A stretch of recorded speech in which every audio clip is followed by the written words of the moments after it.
ನಮಸ್ಕಾರ ಸ್ನೇಹಿತರೆ, ನಾನು ಎ ಸೈಯದ್ ಈಜಿ ಕ್ಲಾಸಸ್ಗೆ ಸ್ವಾಗತ ಕೋರುತ್ತೇನೆ. ಮಿತ್ರರೇ, ನಾನು ಇವತ್ತು ಈ ಒಂದು ವಿಡಿಯೋದಲ್ಲಿ 22 ನವೆಂಬರ್ 2020ಕ್ಕೆ ಆಗಿರ್ತಕ್ಕಂತಹ KSRP exam cut off expect ಏನಿರಬಹುದು ಅನ್ನೋದು ಡಿಸ್ಕಷನ್ ಮಾಡಲಿದ್ದೇನೆ.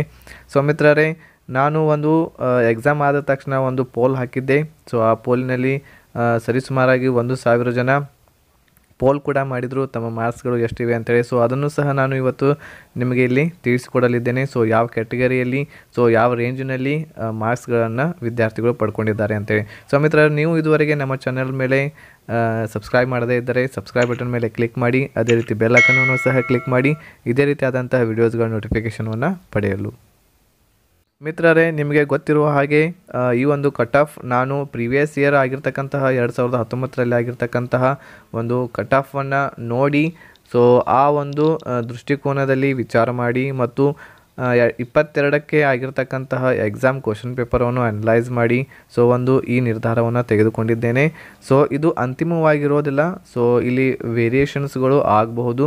ಯಾಕಂತಂದರೆ ನಾನು ಹೋದ ಸಲ ಒಂದು ಕಟ್ ಆಫ್ ಹೇಳಿದ್ದೀನಿ ನಿಮಗೆ. ಸೊ ಆ ಕಟ್ ಆಫ್ಗಿಂತಲೂ ಕೆಳಗಿರ್ತಕ್ಕಂತಹ ಕ್ಯಾಂಡಿಡೇಟ್ಸ್ ಕೂಡ ಫಿಸಿಕಲಿಗೆ ಸೆಲೆಕ್ಟ್ ಆಗಿದ್ದಾರೆ ಮೊನ್ನೆ. ಸೊ ಆ ರೀತಿಯೂ ಆಗಬಹುದು. ಸೊ ಇದು ಡಿಪೆಂಡ್ ಆಗಿರುವಂಥದ್ದು ಕ್ವಶನ್ ಪೇಪರ್ ಮೇಲೆ ಡಿಪೆಂಡ್ ಆಗಿರುತ್ತದೆ. ಯಾವ ರೀತಿ ಕ್ವಶನ್ ಪೇಪರ್ ಇರುತ್ತದೆ ಅಂಥೇಳಿ, ಈಸಿ ಇರುತ್ತದೆ ಆಮೇಲೆ ಟಫ್ ಆಗಿರುತ್ತದೆ ಅಂಥೇಳಿ. ಸೊ ಸರಿಸುಮಾರಾಗಿ ಯಾರು ಕ್ವಶನ್ಸ್ಗಳನ್ನು ಓದಿರೋದಿಲ್ಲ ಸೊ ಅವರಿಗೆ ಟಫನ್ನೇ ಆಗಿರುತ್ತದೆ. ಸೊ ಯಾರು ಆ ಕ್ವಶನ್ಸ್ಗಳನ್ನು ಓದಿರ್ತೀರಿ ಸೊ ಅವರಿಗೆ ಈಸಿನೇ ಅನಿಸುತ್ತದೆ. ಸೊ ಮುಂದಿನದಾಗಿ ಡಿಸ್ಟ್ರಿಕ್ನೂ ಸಹ ಇಂಪಾರ್ಟೆಂಟ್ ಆಗಿರುತ್ತದೆ. ಸೊ ನೀವು ಯಾವ ಡಿಸ್ಟ್ರಿಕ್ಗೆ ಅಪ್ಲೈ ಮಾಡಿದ್ದೀರಿ ಅಂತೇಳಿ, ಯಾವ ಬೆಟಾಲಿಯನ್ಗೆ ಅಪ್ಲೈ ಮಾಡಿದ್ದೀರಿ ಅಂತೇಳಿ ಅದು ಸಹ ಇಂಪಾರ್ಟೆಂಟ್ ಆಗಿರುತ್ತದೆ. ಸೊ ಅದೇ ರೀತಿ ಆ ಬೆಟಾಲಿಯನ್ಗೆ ಆ ಡಿಸ್ಟ್ರಿಕ್ದಲ್ಲಿ ಎಷ್ಟು ಕ್ಯಾಂಡಿಡೇಟ್ಸ್ಗಳು ಎಕ್ಸಾಮನ್ನು ಬರೆದಿದ್ದಾರೆ ಅದು ಸಹ ನಿರ್ಧಾರವಾಗುತ್ತದೆ ನಿಮ್ಮ ಕಟ್ ಆಫನ್ನು ನಿರ್ಧಾರ ಮಾಡಲು. ಸೊ ಅದೇ ರೀತಿ ವೇಕೆನ್ಸಿಗಳು ಕೂಡ ನಿರ್ಧಾರ ಮಾಡ್ತವೆ. ಸೊ ನಿಮ್ಮ ಕಟ್ ಆಫ್ ಎಷ್ಟು ನಿಲ್ಬೋದು ಅಂಥೇಳಿ. ಸೊ ವೇಕೆನ್ಸಿಗಳು ಆಲ್ಮೋಸ್ಟ್ ಇವು ಸಹ ನಿಮ್ಮ ಎಕ್ಸಾಮ್ದಲ್ಲಿ ಇರತಕ್ಕಂತಹ ವಿದ್ಯಾರ್ಥಿಗಳ ಸಂಖ್ಯೆಗೆ ಅನುಗುಣವಾಗಿ ಸೊ ಇದು ನಿರ್ಧಾರವಾಗಿರುತ್ತದೆ. ಸೊ ಮಿತ್ರರೇ, ಸೊ ಇಷ್ಟೆಲ್ಲ ಮಾಹಿತಿ ಅಂತಂದರೆ ಇವೆಲ್ಲ ಪಾಯಿಂಟ್ಸ್ಗಳನ್ನು ಆಧಾರವಾಗಿಟ್ಟುಕೊಂಡು ಸೊ ಈ ಒಂದು ಕಟ್ ಆಫನ್ನು ನಾನು ತಯಾರು ಮಾಡಿದ್ದೇನೆ. ಸೊ ಐ ಹೋಪ್ ಈ ಎಲ್ಲ ಕಟ್ ಆಫ್ ನಿಮಗೆ ತಿಳಿದುಕೊಳ್ಳಲು ಅನುಕೂಲವಾಗುತ್ತದೆ. ಹಾಗೂ ನೀವು ಸೇಫ್ ಝೋನ್ದಲ್ಲಿ ಇದ್ದೀರೋ ಇಲ್ಲೋ ಅಂತೇಳಿ ಅನ್ನೋದು ಸಹ ಇಲ್ಲಿ ಒಂದು ಗಮನವನ್ನು ಹರಿಸಬಹುದು. ಓಕೆ ಮಿತ್ರರೇ, ಇಲ್ಲಿ ನೀವು ನೋಡ್ಬೋದು 2 ದಿವಸದ ಮುಂಚೆ ಅಂತಂದರೆ 22 ನವೆಂಬರ್ಗೆ ನಾನು ಒಂದು ಪೋಸ್ಟ್ ಹಾಕಿದ್ದೆ KSRP ಎಕ್ಸಾಮ್ ಕಟ್ ಆಫ್ ಅಂತೇಳಿ. ಸೊ ಇಲ್ಲಿ ನಾನು ನಿಮಗೆ ಹೇಳಿದೆ ನಿಮ್ಮ ಮಾರ್ಕ್ಸ್ಗಳನ್ನು ಪೋಲ್ ಮಾಡಿ ಅಂತೇಳಿ. ಸೊ ಇಲ್ಲಿ ಸರಿಸುಮಾರಾಗಿ 988 ವೋಟ್ಸ್ಗಳು ಬಿದ್ದಿವೆ. ಸೊ ಸರಿಸುಮಾರಾಗಿ ನಾವು 1,000 ವಿದ್ಯಾರ್ಥಿಗಳು ಅಂತೇಳಿ ಅಂದ್ಕೊಳ್ಳೋಣ. ಸೊ ಇಲ್ಲಿ ನಾವು ನೋಡಬಹುದು 85ದಿಂದ 89 ರೇಂಜಿಗಿರುವಂಥವರು 3 ಜನ ಇದ್ದಾರೆ. ಅಂತಂದರೆ 1,000ದಲ್ಲಿ 3% ಅಂತಂದರೆ 30 ಜನರು ಇವರು. ಸೊ ಅದೇ ರೀತಿ 80ಯಿಂದ 84 ರೇಂಜಿಗಿರುವಂಥವರು 5% ಇದ್ದಾರೆ. ಸೊ ಇವರು ಒಂದು 50 ಜನ ಆಗ್ತಾರೆ 1,000 ಜನರಿಗೆ ಹೋಲಿಸಿದರೆ. ಅದೇ ರೀತಿ ನಮಗೆ ಹೆಚ್ಚು ರೇಂಜ್ ಸಿಗ್ತಾ ಇರುವಂಥದ್ದು 75ರಿಂದ 79. ಸೊ ಇದು 80% ಇದೆ, 18% ಇದೆ. ಸೊ ಅಂತಂದರೆ 180 ಕ್ಯಾಂಡಿಡೇಟ್ಸ್ಗಳು 1,000ರಲ್ಲಿ 180 ಕ್ಯಾಂಡಿಡೇಟ್ಸ್ಗಳು 75ರಿಂದ 79 ರೇಂಜಿಗೆ ಇದ್ದಾರೆ. ಸೊ ಇಲ್ಲಿ ನನಗೂ ಸಹ ವಾಟ್ಸಪ್ ಮೇಲೆ ಆಗಿರ್ಬೋದು ಅಥವಾ ಕಾಲ್ ಮಾಡಿನೂ ಸಹ ಭಾಳಷ್ಟು ಜನ ಕೇಳಿದರು. ಸೊ ಅವ್ರ ಪರ್ಸೆಂಟೇಜು 68 ಆಮೇಲೆ 69, ಸೊ ಇಲ್ಲಿ 70. ಸೊ ಈ ರೀತಿ ಈ ರೇಂಜಿಗೆ ಬಹಳಷ್ಟು ಜನ ಇದ್ದಾರೆ. ಸೊ ಇಲ್ಲಿ ನಾನು ಇನ್ನೊಂದು ದೊಡ್ಡ ರೇಂಜ್ ಹಾಕಿದ್ದೆ. So 60ಯಿಂದ 74 range. ಸೊ ಇಲ್ಲಿ 74% ಇರುವಂಥವರು. ಸೊ ಅಂತಂದರೆ 740 ವಿದ್ಯಾರ್ಥಿಗಳು ಈ ರೇಂಜ್ನಲ್ಲಿ ಬರ್ತಾರೆ.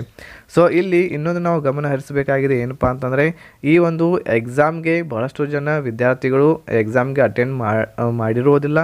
ಯಾಕಂತಂದರೆ ಇಲ್ಲಿ KSRPಗೆ ಮತ್ತು PC ಗೆ ಹೋಲಿಸಿದರೆ ಸೊ ಇಲ್ಲಿ ಫಿಸಿಕಲ್ ಒಂದು ಸ್ವಲ್ಪ ಬೇರೆ ಇರುತ್ತದೆ. ಆಮೇಲೆ ಇಲ್ಲಿ ಹೈಟ್ 170 cm ಅಟೆಂಡ್ ಮಾಡ್ತಾರೆ. ಸೊ ಇಷ್ಟಿರೋರು ಇಲ್ಲಿ ಸೆಲೆಕ್ಷನ್ ಆಗುವಂಥ ಚಾನ್ಸಸ್ ಇರುತ್ತದೆ. ಆದ್ದರಿಂದ ಫಿಸಿಕಲ್ಗೆ ಬಹಳಷ್ಟು ಜನ ಕ್ವಾಲಿಫೈ ಆಗೋದಿಲ್ಲ. ಸೊ ಆದ್ದರಿಂದ ಇಲ್ಲಿ ಕಟ್ ಆಫ್ ನಾವು ನೋಡಬೇಕಾಗಿರುವಂಥದ್ದು ಈ ರೇಂಜ್ದಲ್ಲಿಯೇ ನಾವು ನೋಡಬೇಕಾಗುತ್ತದೆ.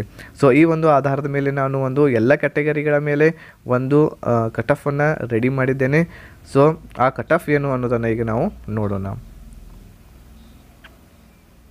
ಸೊ ಇಲ್ಲಿ ನಾನು GM ಅವರಿಗೆ GM ಕ್ಯಾಟಗರಿ ಇರ್ತಕ್ಕಂಥವರು 74+. 74+ ಆಗಿರ್ತಕ್ಕಂಥವರು GM ಕ್ಯಾಟಗರಿಯಲ್ಲಿ ಸೆಲೆಕ್ಟ್ ಆಗಬಹುದು. ಅದೇ ರೀತಿ C1 ಕ್ಯಾಟಗರಿ ಅವರು 66. ಸೊ ನೀವು ಅನ್ಕೋಬಹುದು ಸರ್ ಇಷ್ಟು ಕಡಿಮೆ ಹೇಗೆ ನಿಲ್ಲುತ್ತದೆ ಅಂತೇಳಿ. ಸೊ ಇಲ್ಲಿ ಬಹಳಷ್ಟು ಜನ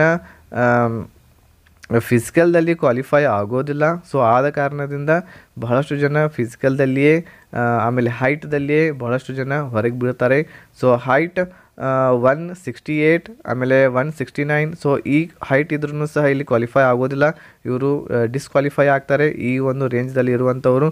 ಸೊ 170 ಇರುವವರು ಇಲ್ಲಿ ಸೆಲೆಕ್ಟ್ ಆಗುವಂಥ ಚಾನ್ಸಸ್ ಇರೋದರಿಂದ ಸೊ ಒಂದು ಸ್ವಲ್ಪ ಪರ್ಸೆಂಟೇಜ್ ಕಡಿಮೆ ನಿಲ್ಲಕ್ಕೆ ಆಗ್ತದೆ ಇಲ್ಲಿ. ಸೊ ಅದೇ ರೀತಿ ಈ ವರ್ಷ ಅಂತಂದರೆ ಕೇಳ್ತಕ್ಕಂತಹ KSRP ಎಕ್ಸಾಮ್ ಈಸಿನೂ ಇತ್ತು.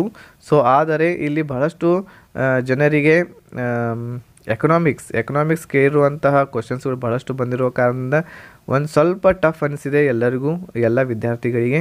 ಸೊ ಆದ ಕಾರಣದಿಂದ ಒಂದು ಸ್ವಲ್ಪ ರೇಂಜನ್ನು ಸಹ CRDR ಎಕ್ಸಾಮ್ಗೆ ಹೋಲಿಸಿದರೆ ಈ ಒಂದು ರೇಂಜ್ ಕಡಿಮೆನೇ ಆಗುತ್ತದೆ. ಅದೇ ರೀತಿ SC ಕ್ಯಾಟಗರಿ ಅವರು 65+ ಆದರೆ ಅವರು ಸೇಫ್ ಝೋನ್ದಲ್ಲಿ ಇರ್ತಾರೆ. ಅದೇ ರೀತಿ ST ಅವರು 66+, ಆಮೇಲೆ 2A ಅವರು 70, 2Bದವರು 67, ಅದೇ ರೀತಿ 3rd A 71, 3rd B 73. So ಇವರೆಲ್ಲರೂ ಈ ಕ್ಯಾಟಗರಿಯಲ್ಲಿ ಇದ್ರೆ ಈ ಒಂದು ರೇಂಜ್ದಲ್ಲಿ ಇದ್ರೆ ಅಂತಂದ್ರೆ ನೀವು ಸೇಫ್ ಝೋನ್ದಲ್ಲಿ ಇರ್ತೀರಿ. ಸೊ ಅದೇ ರೀತಿ ಇದೇ ಫೈನಲ್ ಆಗಿರೋದಿಲ್ಲ, ನಾನು ನಿಮಗೆ ಮತ್ತೊಮ್ಮೆ ಹೇಳ್ತೀನಿ. ಯಾಕಂತಂದರೆ PC ಎಕ್ಸಾಮ್ದಲ್ಲಿ 68 ಆದವರು ಸಹ ಮೇಲ್ ಕ್ಯಾಂಡಿಡೇಟ್ಸ್ ಅವರು ಸಹ ಫಿಸಿಕಲಿಗೆ ಕ್ವಾಲಿಫೈ ಆಗಿದ್ದಾರೆ. ಓಕೆ, 68 ಆದವರು ಸಹ. ಸೊ ಆದ್ದರಿಂದ ನಾನು ಅಲ್ಲಿ ಹೇಳಿದ್ದೆ ನಿಮಗೆ 75+ ಆದರೆ ನೀವು ಫಿಸಿಕಲ್ಗೆ ಕ್ವಾಲಿಫೈ ಆಗ್ತೀರಾ ಅಂತೇಳಿ. ಸೊ ಇಲ್ಲಿನ ಅದಕ್ಕೆ ಈ ವಿಡಿಯೋದ ಮುಂಚೆ ಹೇಳಿದೆ ನಿಮಗೆ ಡಿಸ್ಟಿಕ್ ಕೂಡ ಬಹಳ ಇಂಪಾರ್ಟೆಂಟ್ ಆಗಿದೆ, ಯಾವ ಡಿಸ್ಟಿಕ್ಗೆ ನೀವು ಅಪ್ಲೈ ಮಾಡಿದ್ದೀರಿ ಅಂಥೇಳಿ. ಸೊ ಈ ಆಸುಪಾಸಿನ ರೇಂಜ್ದಲ್ಲಿ ನೀವು ಏನಾದರೂ ಇದ್ದರೆ ನೀವು ಡೆಫಿನೆಟ್ಲಿ ನಿಮ್ಮ ಫಿಸಿಕಲಿಗೆ ನೀವು ತಯಾರಿಯನ್ನು ನಡೆಸಿ, ಮುಂದೆ ನಿಮಗೆ ಕಾಲ್ ಬಂದೇ ಬರುತ್ತದೆ. ಅಂತಂದರೆ 1% ಹೆಚ್ಚಾಗ್ಬೋದು, 1% ಕಡಿಮೆ ಆಗ್ಬೋದು. ಸೊ ಈ ಒಂದು ರೇಂಜ್ದಲ್ಲಿ ನೀವು ಕ್ವಾಲಿಫೈ ನಿಮ್ಮ ಎಕ್ಸಾಮ್ಗೆ ಪಡ್ಕೋತೀರಿ. ಸೊ ಮಿತ್ರರೇ, ಐ ಹೋಪ್ ಈ ಒಂದು ಕ್ಯಾಟಗರಿ ಆಮೇಲೆ ಈ ಎಲ್ಲ ಒಂದು ಕಟ್ ಆಫ್ ನಿಮಗೆ ಇಷ್ಟವಾಗಿರಬೇಕು, ಆಮೇಲೆ ಈ ಒಂದು ನನ್ನ ಲೆಕ್ಕಾಚಾರ ನಿಮಗೆ ಇಷ್ಟವಾಗಿರಬೇಕಂತ ಹೇಳಿ ಅನ್ಕೋತೀನಿ. ಸೊ ಮಿತ್ರರೇ, ನೀವು ನಮ್ಮ ಚಾನೆಲ್ ಮೇಲೆ ಹೊಸದಾಗಿ ಬಂದಿದ್ದರೆ ನಮ್ಮ ಚಾನಲನ್ನು ಸಬ್ಸ್ಕ್ರೈಬ್ ಮಾಡಿ. ಅದೇ ರೀತಿ ನಮ್ಮ ಚಾನೆಲ್ದಲ್ಲಿ ಇರ್ತಕ್ಕಂತಹ ವಿಡಿಯೋಸ್ಗಳನ್ನು ಆದಷ್ಟು ಶೇರ್ ಮಾಡಿ ಅಂಥೇಳಿ ಹೇಳ್ತಾ ಎಲ್ಲರಿಗೂ ಧನ್ಯವಾದಗಳು. ಜೈ ಹಿಂದ್.